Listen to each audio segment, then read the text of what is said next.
Oke, bertemu kembali dalam pembahasan Matematika Dasar 2. Kali ini yang mau kita bahas adalah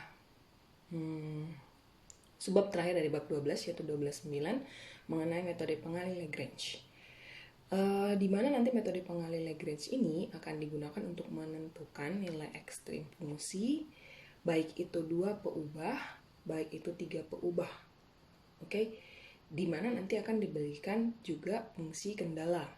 Fungsi kendalanya mungkin ada 1 fungsi kendala, mungkin juga akan ada 2 fungsi kendala, gitu ya. Jadi kita lihat aja langsung. Kita tahu bahwa kalau mau menentukan nilai ekstrim itu berarti menentukan nilai maksimum dan nilai minimum, kan gitu kan. Mungkin saja fungsi itu hanya memiliki nilai maksimum, mungkin saja dia hanya memiliki nilai minimum, dan mungkin juga memiliki kedua-duanya, baik itu maksimum ataupun minimum. Nah, jadi mungkin ini dibahas di yang sebelumnya kayaknya ya, yaitu bagaimana menentukan nilai ekstrim fungsi fxy pada lingkaran x pangkat 2 plus y pangkat 2 sama dengan 1. Oke, demikian juga soal tentang ukuran kotak bervolume 1 yang luas permukaannya minimum. Nah, kedua contoh kasus ini merupakan masalah nilai ekstrim dengan kendala. Oke, tapi itu masih gambarannya. Bagaimana nanti penggunaannya di dalam metode Lagrange itu sendiri, itu yang mau kita bahas hari ini, yang mau kita tentukan gitulah ya. Nah, sekarang saya perkenalkan dulu konsep mengenai nilai ekstrim dengan kendala. Saya punya 2 bentuk masalah di sini, jadi ada 2 jenis. Yang masalah pertama adalah kalau fungsi z yang diberikan, fungsi z yang diberikan itu berupa fungsi 2 peubah, jadi z sama dengan fxy.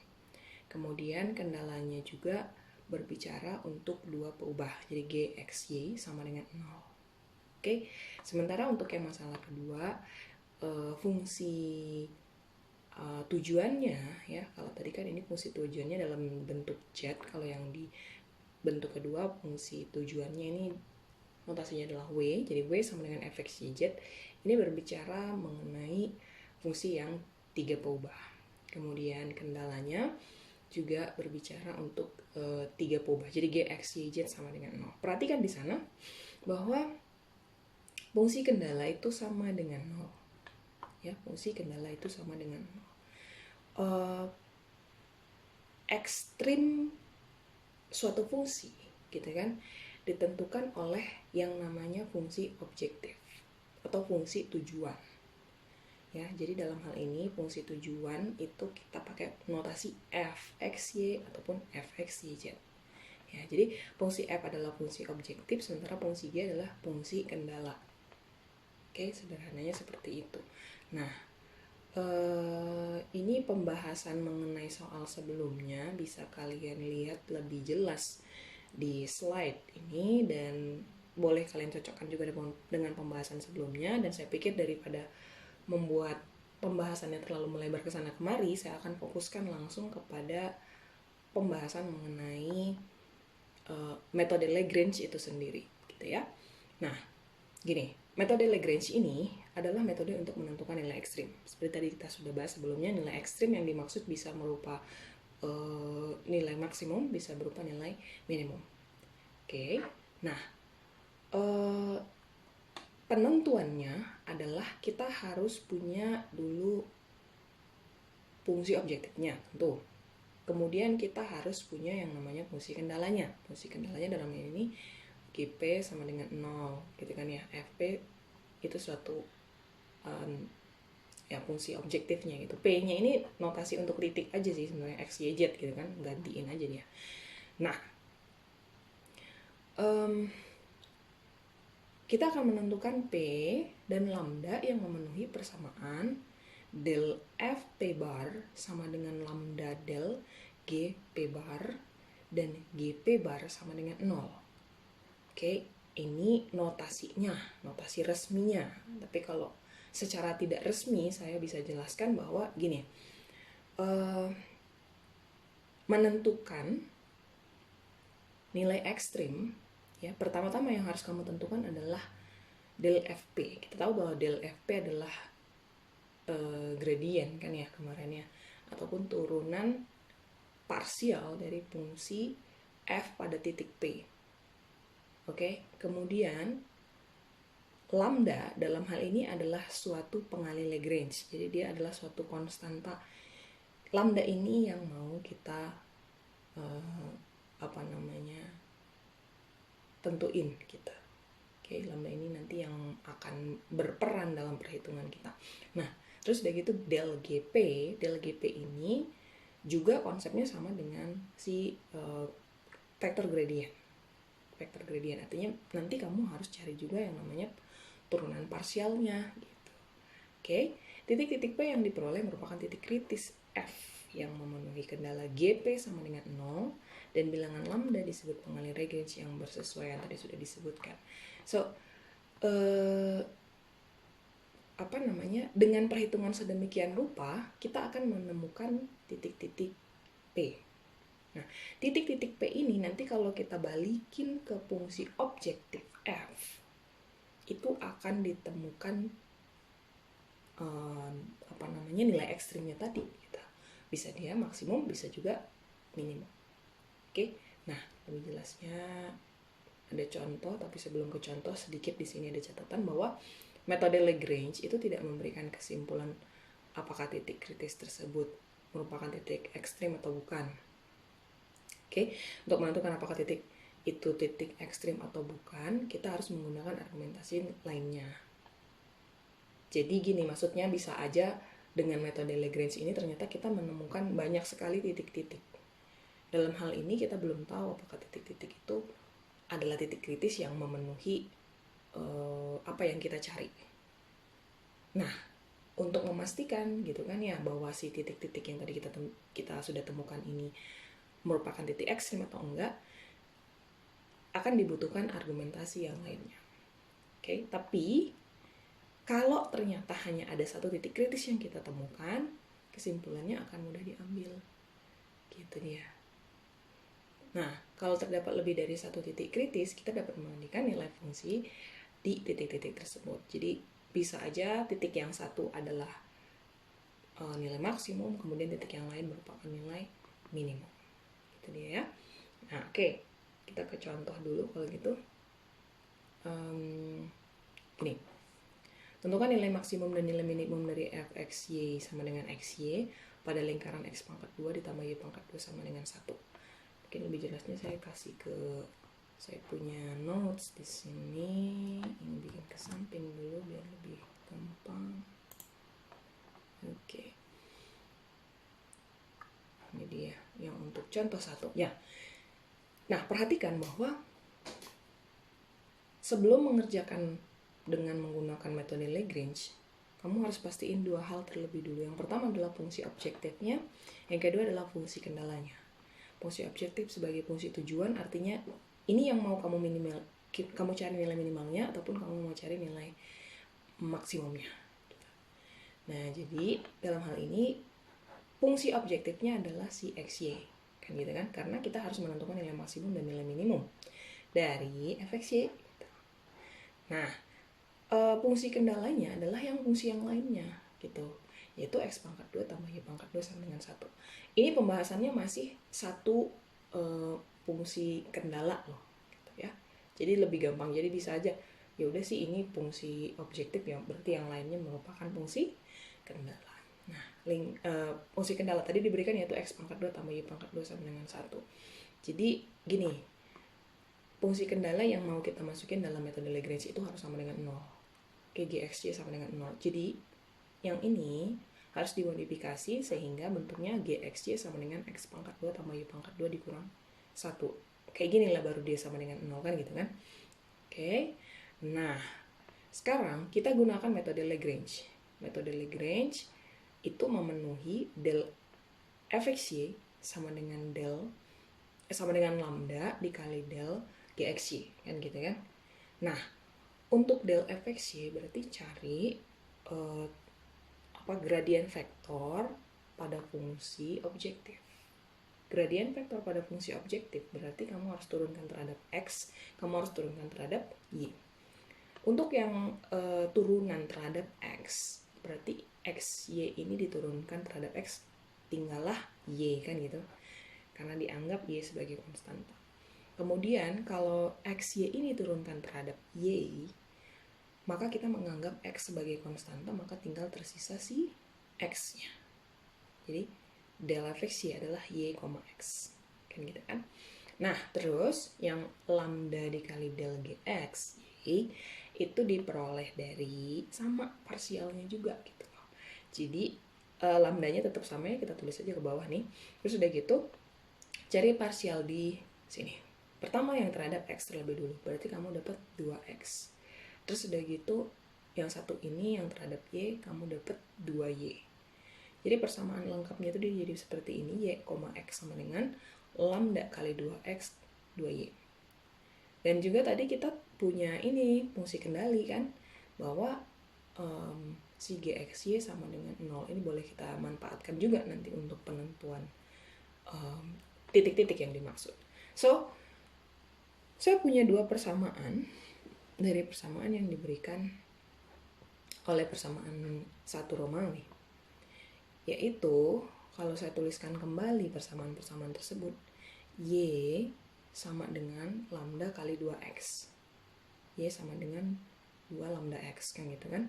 Terus udah gitu x sama dengan lambda kali 2y ya, saya tuliskan sebagai x sama dengan 2 kali lambda y. Kenapa demikian? Saya tuliskan dia agar bersesuaian dengan vektornya masing-masing.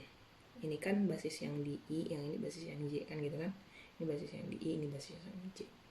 Oke, sehingga ini saya udah punya dua persamaan. Yang saya lakukan adalah eliminasi dan substitusi. Oke, jadi dia seperti ini. Saya akan mengeliminasi si lambdanya. Oke.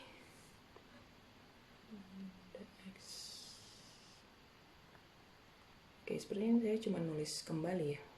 Saya tulisin kembali biar saya nggak lupa aja nih. Saya gedein mungkin biar lebih jelas. Gini ya. So, kita tadi punya y sama dengan 2 lambda x, kita punya x sama dengan 2 lambda y. Kan gitu kan?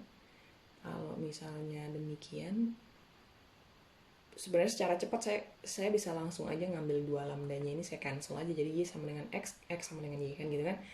Tapi kalau mau lebih resmi kita bikin aja 2 lambda sama dengan y per x sama dengan x per y kan gitu. Atau ini ekuivalen dengan persamaan kita kali silang, jadi x pangkat 2 sama dengan y pangkat 2. Nah, persamaan ini yang kita substitusi ke fungsi kendala. Sehingga x pangkat 2 tambah y pangkat 2 sama dengan 1, ini akan ekuivalen dengan 2x pangkat 2 sama dengan 1. Kenapa? Karena saya substitusi y pangkat 2 ini sebagai x pangkat 2, kan gitu kan? Jadi kesimpulannya, oke, bedain ya, kalau ini titik 3 yang seperti demikian, yang segitiganya yang terbalik gini, ini artinya karena gitu atau alasan. Kalau segitiga yang seperti ini yang nggak terbalik gitu ya, segitiga yang bukan segitiga terbalik, ini artinya adalah kesimpulan. Oke. Nah, jadi kesimpulan kita, x sama dengan positif negatif setengah akar 2 dan y sama dengan positif negatif setengah akar 2. Jadi dari titik-titik ini kita punya 4 pasang titik kritis ya, yang masing-masing adalah berupa, kalau kita pakai tanda positif setengah akar 2 setengah akar 2, kalau pakai tanda negatif setengah akar 2 negatif setengah akar 2, dan juga kita boleh tuliskan positif setengah akar 2 negatif setengah akar 2 dan negatif setengah akar 2 setengah akar 2. Ya, saya nulisnya kayak gini aja ya biar lebih singkat. Nah, kalau di dalam lingkaran sendiri ini berupa koordinat-koordinat kayak gini ya, posisinya masing-masing nih, si positif negatif setengah akar 2 setengah akar 2 dan positif negatif setengah akar 2 dan minus setengah akar 2. Dia seperti ini posisi-posisinya. Nah, titik-titik ini tadi yang kita substitusi ke fungsi objektif karena kita mau menentukan nilai maksimum atau nilai minimum. Kalau mana tadi fungsi objektif saya? Oh, di sini udah ditulis. F sama dengan XY. Kalau saya ngambil X yang positif dan Y yang positif, tentu nilainya jadi positif kan? Demikian juga kalau misalnya saya ngambil X yang negatif dan Y yang negatif, tentu nilainya jadi positif. Sehingga saya boleh simpulkan bahwa maksimumnya akan ada di titik positif negatif setengah akar 2 setengah akar 2. Sementara kalau perkalian antara X dan Y dan salah satunya adalah negatif, tentu hasil perkaliannya adalah negatif kan gitu. Jadi itulah yang saya tentukan sebagai minimum, nilai minimum. Jadi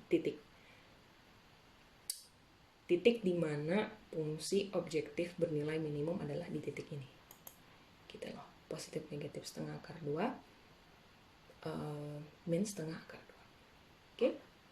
Nah, sekarang kita balik dulu ke ininya. Waduh, ini harus dikecilin dulu.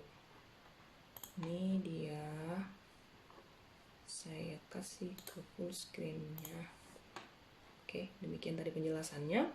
Nah, terus bagaimana dengan yang menentukan ukuran kotak? Kita mau menentukan ukuran kotak tertutup yang volumenya 1 desimeter pangkat 3, luas permukaannya kita pengen minimum.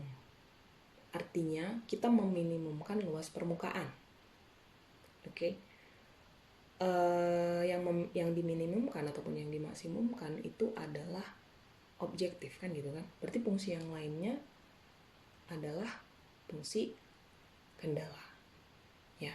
Jadi kita tuliskan di sana fungsi objektifnya adalah L sama dengan 2 dikali XY ditambah XY ditambah YZ, dan fungsi kendalanya adalah GXYZ sama dengan XYZ dikurang 1.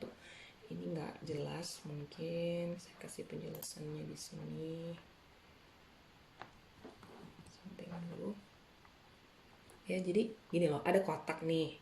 Kotak ini saya tuliskan panjang, lebar, dan tingginya sebagai X, Y, dan Z.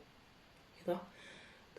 Untuk menentukan luas minimum berarti kan kita boleh tentuin dia sebagai 2 kali XY tambah XY tambah YZ gitu.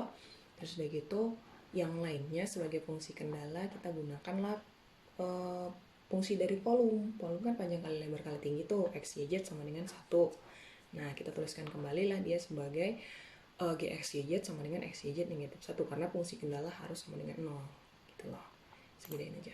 Nah, dengan menggunakan metode Lagrange, saya tuliskan lagi rumusnya biar jangan lupa bahwa del fxyz sama dengan del lambda del gxyz, maka kita tuliskan kembali masing-masing ya kan gitu kan turunannya dia secara parsial. Untuk parsial terhadap x-nya kita punya di sana adalah 2y tambah 2z ya toh. Ini saya ceritanya saya turunin terhadap x. Jadi kan ini 2y tambah 2z. Ini nggak ada turunannya kan, karena kan terhadap x. Terus kita cari lagi turunan terhadap y, berarti 2x tambah 2z. Ini nggak ada turunannya. Terus udah gitu dilanjutkan dengan yang turunan terhadap z, berarti 2x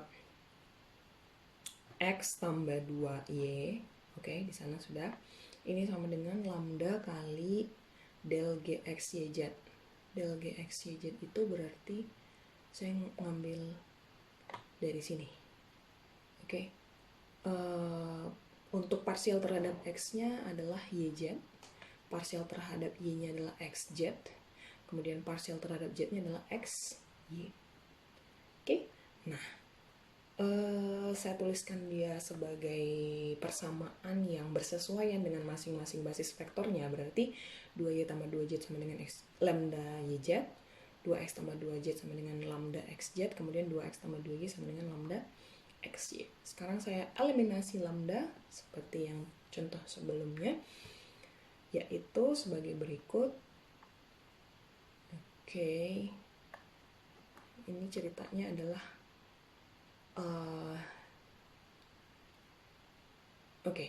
persamaan pertama saya bagi dengan YZ, makanya dia jadi kayak gini gitu kan.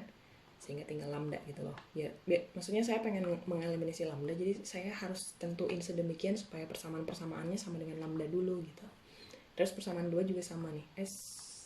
Persamaan 2 juga sama. Saya bagi kedua ruas dengan xz sehingga diperoleh sebagai berikut. Persamaan 3 juga ceritanya sama. Saya bagi kedua ruas dengan xy. Nah, persamaan yang baru ini saya tuliskan sebagai I1, I2, I3 sebagai berikut. Kemudian saya lakukan eliminasi antara I1 dengan I2 sehingga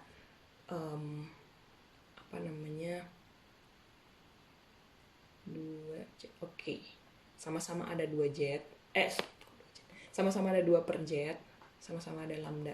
Saya boleh langsung ambil kesimpulan bahwa 2 per y sama dengan 2 per x, kan gitu kan? Oke, 2 per y sama dengan 2 per x. Atau dengan kata lain, x sama dengan y. Gitu. Terus udah gitu saya kurangkan juga persamaan I2 dengan I3 sehingga karena di sini sama-sama ada 2 per x, kemudian ada sama-sama punya lambda juga, saya boleh saling cancelasi sehingga saya boleh dapat kesimpulan bahwa 2 per z sama dengan 2 per y atau y sama dengan z. X sama dengan y sama dengan z. Berarti boleh dapat kesimpulan X sama dengan Y sama dengan Z. Substitusi ke fungsi kendala yang tadi bahwa X, Y, Z sama dengan 1, itu berarti X pangkat 3 sama dengan 1. Nah, kalau X pangkat 3 sama dengan 1, X-nya ditentuin berapa? Sama dengan 1 kan? Nah, yang artinya X sama dengan 1, Y sama dengan 1, dan Z sama dengan 1. Titik yang diperoleh itu berarti 1, 1, 1. Dan ini satu-satunya titik yang kita peroleh dari perhitungan kita yang pastinya dia merupakan titik minimum. Oke, gitu ya. Nah, terus ada soal satu lagi. Ya, soalnya katanya gini nih. Tentukan titik pada bidang X plus 2Y plus 3Z sama dengan 6 yang terdekat dari titik asal 0,000. Oke, jadi kamu dikasih bidang, kamu dikasih titik asal. Baik. Ini mungkin soalnya agak gimana ya? Agak nggak jelas yang mana fungsi objektifnya, yang mana fungsi kendalinya. Gini, karena disuruh menentukan titik terdekat dari titik asal, kamu bisa memanfaatkan sifat pada bola. Kita tahu bahwa bola itu persamaannya apa? X pangkat 2 tambah Y pangkat 2 tambah Z pangkat 2 sama dengan R pangkat 2. Gitu? Nah, artinya yang mau kita minimalkan adalah si fungsi bola ini tadi. Gitu? Berarti titik yang ingin kita ingin mencari titik yang meminimumkan dengan memanfaatkan fx yz atau fungsi objektifnya sebagai x pangkat 2 tambah y pangkat 2 tambah z pangkat 2. Nah, kendalanya ya ini yang dikasih ini, x tambah 2y tambah 3z sama dengan 6. Oke, atau kita ubah sebagai x yz sama dengan x plus 2y plus 3z dikurang 6 sama dengan 0. Nah, pengerjaannya lebih jelas saya bikin di sini aja. Ini dia. Oke, kalau digambarkan si bidang ini tuh dia kayak gini nih. Kira-kira kayak gini lah gambarnya gitu. Oke. Nah, metode Lagrange-nya saya tulis lagi sengaja biar kalian tidak amnesia bahwa del fx yz sama dengan lambda kali del gx yz. Jadi, saya langsung aja lah ya masing-masing terhadap basis-basis vektornya. Jadi, untuk yang turunan parsial terhadap x, saya punya 2x kan gitu. 2x sama dengan lambda dikali ini loh del gx yz. Ini saya turunkan terhadap x terlebih dulu. 1 kan sama dengan lambda. Kemudian dilanjutkan dengan yang turunan parsial terhadap y, saya punya 2y. 2y sama dengan lambda kali yang satu ini diambil turunan parsial yang terhadap y. 2 ya. Jadi lambda kali 2 atau sama dengan 2 lambda. Terakhir ini jadi ambil yang parsial terhadap z-nya, sekarang saya punya 2z sama dengan lambda dikali, oke, ini cari juga nih parsialnya, sama dengan 3. Oke, ini saya dapat 3 persamaan. Sekarang saya mau eliminasi si lambdanya. Saya mau eliminasi lambdanya. excuse me. Nah, jadi gini deh. Yaitu dari persamaan 1 dan 2, persamaan I1 dan I2. Ya ampun. 4X sama dengan 2 lambda sama dengan 2Y. Ya, 4X sama dengan 2 lambda sama dengan 2Y. Ini dia ya, 2X sama dengan lambda, 2Y sama dengan 2 lambda. Saya kali 2. Jadi 4X sama dengan 2 lambda sama dengan 2Y. Nah, ini boleh saya cancel, boleh saya eliminasi, sehingga saya dapat kesimpulan 4X sama dengan 2Y. Atau saya sederhanain sebagai 2X sama dengan Y. Lalu saya lanjut dengan persamaan dari I1 dan I3. Bahwa 2X sama dengan lambda dan 2Y sama dengan 3 lambda. Saya kali aja dengan 3 ini, kedua ruasnya ini yang di persamaan I1-nya. Jadi 6X sama dengan 3 lambda sama dengan 2Y. Oke, atau saya eliminasi 3 lambdanya, saya dapat 6X sama dengan 2Z. Saya sederhanakan sebagai 3X sama dengan Z. Nah, kita substitusi ke fungsi kendala, tapi dalam X-nya, ya. Oke, jadi X tetap X, Y saya substitusi sebagai 2X, kemudian Z saya substitusi sebagai 3X. Kita tahu bahwa fungsi kendalanya tadi adalah X plus 2Y plus 3Z kurang 6. Oke. Sama dengan 6 juga boleh ya, masalah itu. Nah, jadi sekarang saya ubah si 2Y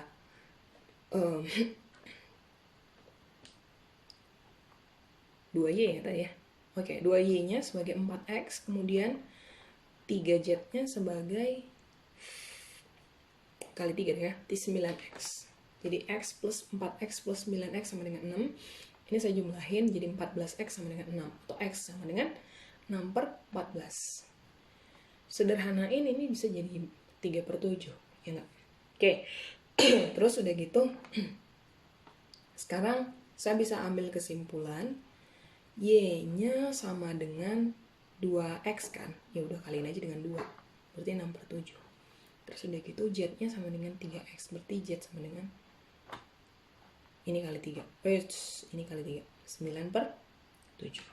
Hanya ada satu titik kritis, maka titik yang dimaksud adalah titik 3/7, 6/7, dan 9/7.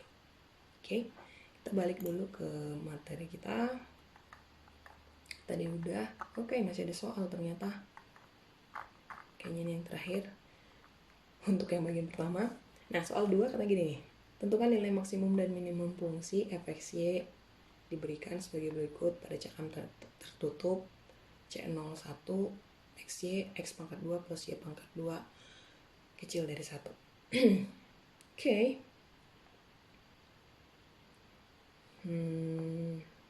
Ada catatan di sana bahwa F tidak mempunyai titik singular.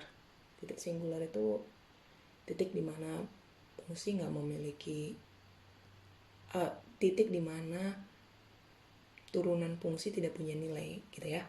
Terus udah gitu ada yang namanya juga titik stasioner. Titik stasioner adalah titik di mana turunan pertama sama dengan 0. Oke. Nah, kita harus cari juga titik-titik stasionernya. Kita juga harus cari titik-titik pada lingkaran perbatasannya. Lebih jelasnya saya ambil aja dari pembahasan yang udah di sini. Oke.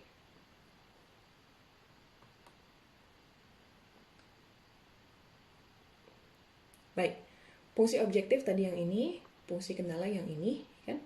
Supaya nggak lupa, sekali lagi saya tulis rumus dengan metode Lagrange bahwa del fxy sama dengan lambda kali del gxy.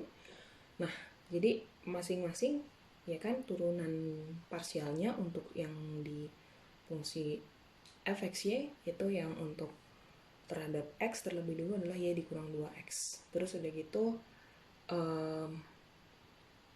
untuk gx y kita dapat apa nih, 2x kan, jadi 2 lambda x. Sama yang di y juga itu x dikurang 2y sama dengan 2 dikali lambda y. Lakukan hal yang sama, kita mau eliminasi lambda. Eliminasi lambda berarti caranya adalah saya cancel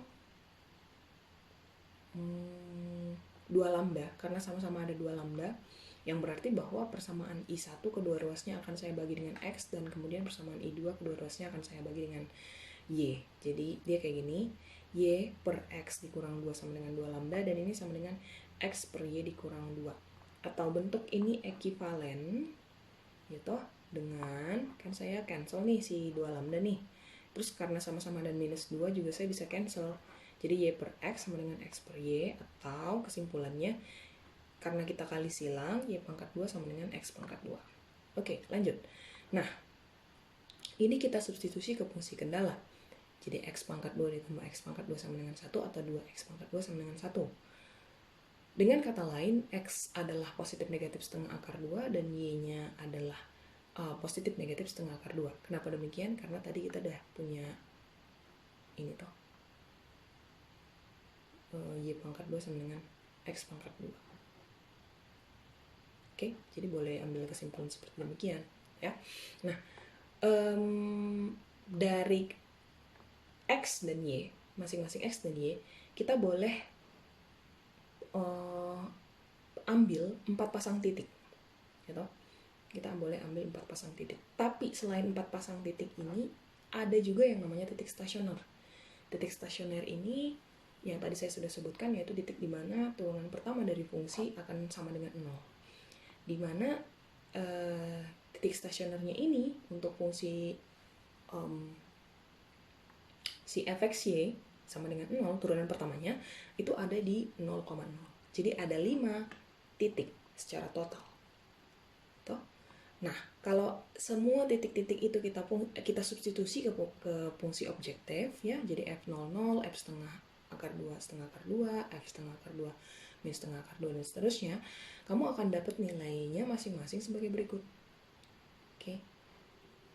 Ini dari mana? Karena dari sini tadi loh, si ini nih, 1 plus xy dikurang x pangkat 2 dikurang y pangkat 2. Nah, nilainya tuh masing-masing kayak gini. Atau maksimumnya ada di titik 0,0, karena dia nilainya kan sama dengan 1. Dan minimumnya ada di yang ini, yang masing-masing bernilai negatif ini. Positif negatif setengah akar 2, min setengah akar 2. Kita dia ya. Oke, kita lanjut kalau gitu. Catatannya di sana perhitungan lengkapnya diberikan di papan tulis. Tidak ada papan tulis. Notes pun jadi. Nah, ini yang terakhir untuk bagian kedua. Saya bikin full screen dulu biar lebih jelas. Metode pengali Lagrange, tapi gini, nilai ekstrimnya itu untuk fungsi yang 3 peubah dan dengan menggunakan 2 kendala. Kalau tadi 1 kendala, kalau yang ini 2 kendala. So, bedanya adalah karena dia punya 2 kendala, maka konstanta Lagrange-nya juga harus ada 2, yaitu ada lambda dan ada mu. Lambda yang dikalikan dengan del G, mu yang dikalikan dengan del H, di mana masing-masing G dan H itu merupakan fungsi kendala gitu. Gxyz sama dengan 0 dan hxyz sama dengan 0. Oke. Bilangan lambda dan mu adalah pengali Lagrange yang bersesuaian. Oke, cara kerjanya mungkin hampir sama dengan yang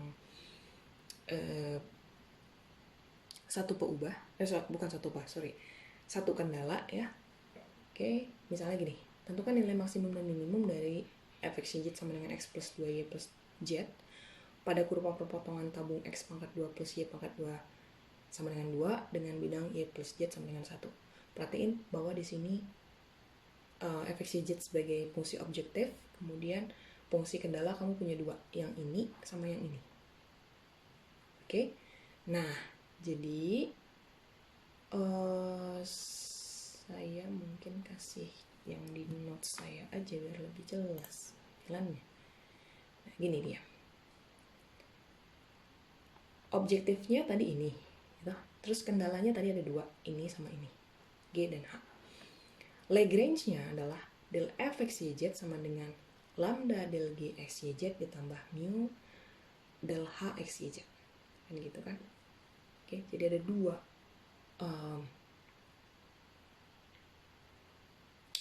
pengali Lagrange-nya. Nah, tapi cara kerjanya sama. Kamu tentuin dulu si objektifnya, cari gradient vektornya, berarti turunkan terhadap X, Y, dan Z, kita dapat 1, 2, dan 1, kan gitu kan.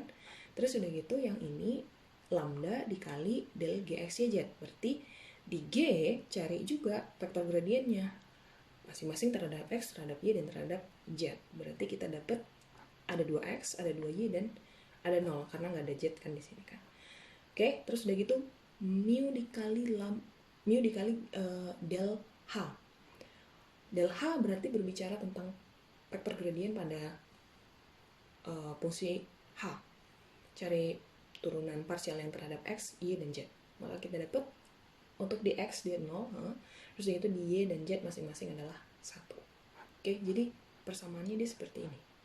Nah, selanjutnya saya tuliskan dia berdasarkan basis-basis vektornya. Saya punya 1 sama dengan 2 lambda X, 2 sama dengan 2 lambda Y tambah mu, 1 sama dengan mu, kemudian ini diambil dari fungsi kendala, X pangkat 2 plus Y pangkat 2 sama dengan 2, terus begitu Y tambah Z sama dengan 1. Jadi, pertama akan dicari X, Y, Z, ya, akan dicari X, Y, Z, yang mana kita sudah tahu bahwa mu sama dengan 1. Jadi karena mu sama dengan 1, saya bisa pakai sifat itu ke sini. Oke, bahwa 2 sama dengan 2 lambda Y tambah 1. Atau dituliskan kembali sebagai 1 sama dengan 2 lambda Y. Oh iya, itu jauh. 1 sama dengan 2 lambda Y. Ya, di sini nih. Oke, ini persamaan pertama, ini persamaan kedua. Ini sama-sama ada 1 nih, sama-sama ada 2 lambda, saya boleh saling cancel sehingga kesimpulannya X sama dengan Y. Oke, sifat ini bisa kita gunakan ke persamaan berikutnya, yaitu di fungsi kendala X pangkat 2 plus Y pangkat 2 sama dengan 2, jadi X pangkat 2 tambah X pangkat 2 sama dengan 2, atau 2X pangkat 2 sama dengan 2. Sehingga X pangkat 2 sama dengan 1, dapat dong X-nya sama dengan positif negatif 1.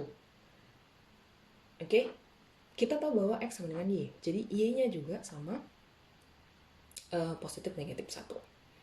Nah, tapi pada saat penentuan titik kritisnya, kita harus perhatiin satu lagi syaratnya, bahwa Y tambah Z sama dengan 1.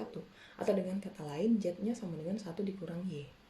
Jadi, gimana saya bilangnya ya? Kalau tadi kan kita bisa pasangin kan, ini bisa jadi 4 pasang kan gitu. Ya nggak? Tapi masalahnya, apakah dia akan memenuhi di sini? Gitu. Jadi kita harus tentuin. Nah, oke. Jadi titik kritisnya itu hanya ada 2, yaitu di 110 dan min 1 min 12. Kenapa demikian? Karena ada syarat X-nya harus sama dengan Y. Jadi saya hanya boleh ngambil 1 sama min 1 min 1. 1 min 1 ataupun min 1 nggak bisa karena nggak memenuhi syarat ini. Gitu dia. Oke. Nah, terus 0 ini diambil dari ini loh, Z sama dengan 1 kurang Y. Sama di sini juga gitu, Z sama dengan 1 kurang Y kan gitu ya. Oke. Sekarang saya udah punya 2 titik kritis, 110 dan min 1 min 12, sehingga saya substitusikan titik-titik ini kepada fungsi objektif, saya dapat F110 sama dengan 3 dan F min 1 min 12 sama dengan min 1. Ini lebih besar daripada titik yang lain, jadi yang satu ini adalah nilai maksimumnya dan yang ini adalah untuk yang minimumnya. Gitu ya. Oke. Nah, sekarang kita balik dulu. Oke, ini soal terakhir ya. Kita ke edge coordinate. Saya mau bikin full screen. Nah, soal terakhir gini. Tentukan titik pada garis yang merupakan perutangan bidang X plus Y plus Z sama dengan 8 dan 2X min Y plus 3Z yang terdekat dari titik asal 0,000.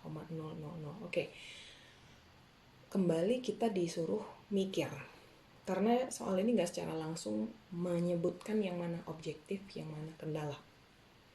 Ya, Tapi yang jelas karena dia berbicara mengenai titik terdekat dari titik asal, berarti kita bisa memanfaatkan yang namanya persamaan bola.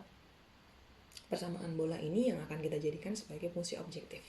Jadi kita akan meminimumkan fx yz, di mana fx yz sama dengan x pangkat 2 tambah y pangkat 2 tambah z pangkat 2. Nah, kendalanya ini ada dua, yang ini sama yang ini. Oke, cara kerjanya baik, saya ke notes aja biar lebih jelas nih. Ini dia notesnya. Oke. So ini objektif tadi udah. Kendala ada dua, masing-masing untuk G dan H diberikan. Nah, tentukan titik-titik yang kita cari. Titik-titik yang kita cari dengan menggunakan metode Lagrange. Jadi sekali lagi saya tulis biar jangan lupa ingatan. Del fx yz sama dengan lambda dikali del gx yz ditambah mu dikali del hx yz. Oke. Dituliskanlah ininya kan, vektor gradiennya masing-masing. So, untuk yang satu ini turunan parsialnya adalah 2x 2y 2z. Kemudian yang di G parsialnya adalah 1 1 1. Kemudian yang di H parsialnya adalah 2 min 1 dan 3. Oke, masing-masing dituliskan kembali kayak gini. Lalu saya tuliskan kembali sebagai persamaan yang bersesuaian dengan basis-basisnya, yaitu 2x sama dengan lambda ditambah 2 mu, 2y sama dengan lambda dikurang mu, dan 2z sama dengan lambda ditambah 3 mu. Dan kita punya juga fungsi kendala x plus y plus z sama dengan 8. Nah, kita beresin dulu kalau gitu.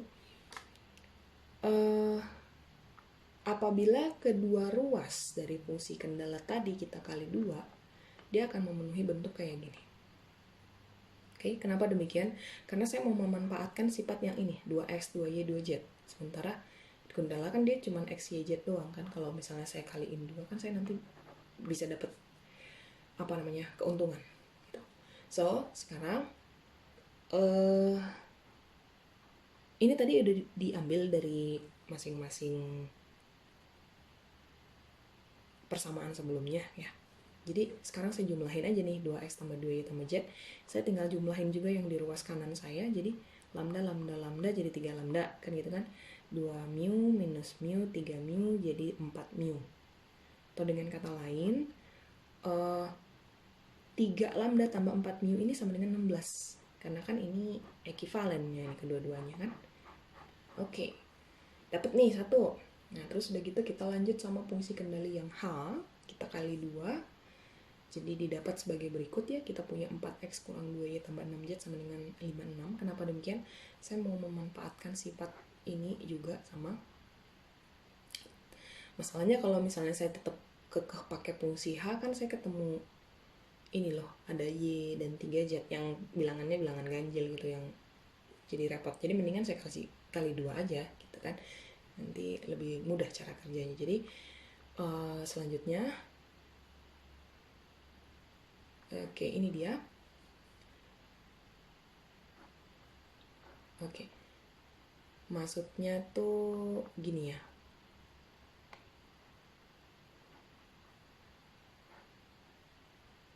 Oke, biar bersesuaian dengan yang ini, kan gitu kan. Ini nanti jadinya 2 kali 2x, ya enggak? 2 kali 2x, terus yang ini tetap sebagai 2y.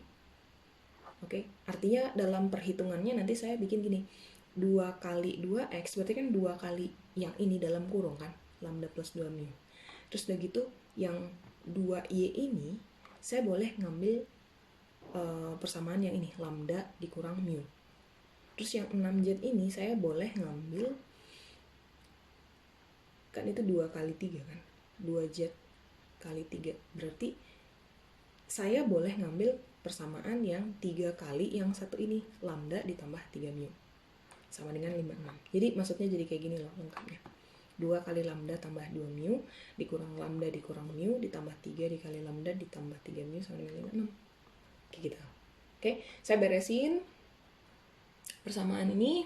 Saya dapat hasil akhir 2 lambda tambah 7 mu sama dengan 28. Lakukan eliminasi dan substitusi. Tadi di awal saya punya ini, terus udah gitu saya di perhitungan kedua saya dapet yang ini. Oke, boleh terserah mau yang mana duluan yang mau dihilangin. Dalam hal ini saya ngilangin lambdanya dulu. Jadi persamaan pertama saya kali 2, persamaan kedua saya kali 3. 6 lambda tambah 8 mu sama dengan 32, 6 lambda tambah 21 mu sama dengan 84. Kalau dikurangkan, dapatlah dia seperti ini. Sebenarnya ini negatif sih tandanya ya, tapi kan karena kedua ruas sama-sama pakai tanda negatif, saya boleh pakai ganti aja. Saya bukan ganti sih, saya kali dengan minus 1 di kedua ruasnya, sehingga 13 mu sama dengan 52. Nah, jadi mu nya sama dengan 4. Oke, mu sama dengan 4. Langsung ke persamaan. Oke, ini aja misalnya. Mu sama dengan 4. 4 kali 4 sama dengan 16. Otomatis ini bernilai 0 kan? 3 kali lambda bernilai 0 sama dengan 0. Berarti lambda sama dengan 0. Oke? Nah, artinya untuk menentukan X, Y, dan Z-nya, kita boleh mengambil nilai mu sama dengan 4 dan lambda sama dengan 0 dengan menyesuaikan dengan yang ini. Oke? Atau hasil akhirnya, ya, dia itu X-nya sama dengan 4, Y-nya sama dengan min 2, Z-nya sama dengan 6. Jadi titik terdekat yang kita cari itu adalah 4, min 2, dan 6. Oke, 4, min 2, dan 6. Kayaknya itu aja. Ini udah yang terakhir pembahasannya. Jadi silakan dipelajari lebih lanjut. Kalau ada pertanyaan boleh diajukan kepada saya. Dan